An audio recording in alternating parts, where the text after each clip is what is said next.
Hi everyone. ఈరోజు పనిలో కొంచెం ఖాళీగా ఉన్నామని చెప్పి మా పక్కనే ఒక ఆయన వ్యవసాయం చేస్తుంటాడు. ఆయన దగ్గరికి వెళ్ళాం చూద్దామని చెప్పి. ఆయన క్యాప్సికమ్ మరియు దోసకాయలు గుమ్మడికాయలు పండిస్తున్నాడు. ఎంత పెద్ద క్యాప్సికమ్ తోట అంటే ఈ దోసకాయలు చూడండి ఫ్రెండ్స్. మేము వెళ్ళామని చెప్పేసి మా కోసం ఆయన అప్పటికప్పుడే తెంపేసి మాకు ఇచ్చాడనమాట.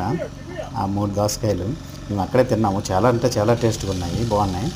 ఈ డాగుని చూసారా? ఈ డాగు చాలా క్యూట్గా ఉంది, మా వెనకతలే ఉంది. మేము ఫస్ట్లో అయితే జడిసిపోయాము, కానీ అది సైలెంట్గానే ఉంది, మాకేం అనలేదు. ఇది మొత్తం క్యాప్సికమ్ అండి. ఈ ఏరియా మొత్తం క్యాప్సికమ్ పండిస్తున్నాడు అతను. ఇక్కడ క్యాప్సికమ్ చాలా ఎక్కువగా తింటారు వీళ్ళు ఈ యూరప్లో. ఎంత గుబురుగా కాసాయంటే చాలా బాగా పండించారు. మొత్తం ఎల్లో కలర్ క్యాప్సికమ్ అనమాట, ఒకే కలర్ ఉంది ఇక్కడ.